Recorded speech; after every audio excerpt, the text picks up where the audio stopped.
Достор, могу Акунбаевдагы автобусный полосаны мен колдойм. Себеби бул жерде көрдүңөр 3 тилке. 3 тилкелүү жерде минимум болот болсачы 2 тилкеде автоунаа, 1 тилкеде автобус жүргөн. Алматыда деле ошондой экен, минимум 3 тилкелүү жолдордо автобусный полоса бар, 4 тилкелүүлөрдө бар, соответственно. А где 2 тилке болгон жерлерде автобусный линия жок да. Бизде деле ошондойду мындай колдоо эле ошондойго өтүш керек. Кайсы жерде 3 тилке болсо, ошол жерде 1 тилкесин автобуска бериш керек, преимуществочу. Себеп дегенде тыгындарда эми автобуста киши көп да все равночу. Анан дагы адамдар чакырат элем көп айдоочуларды. Автобус тилкелерде мындай тыгын кезинде шустрит этип айдап, андайларга токтотсоңор, ошондойдон алып болсоңор.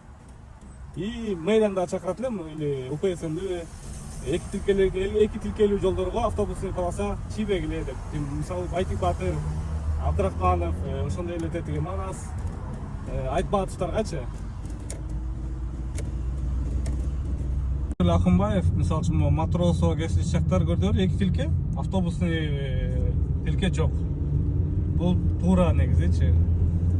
2 тилкелүү жерге эч кандай автобусный тилке жасабаш керек. Жок дегенде 3-4 тилке болуш керек.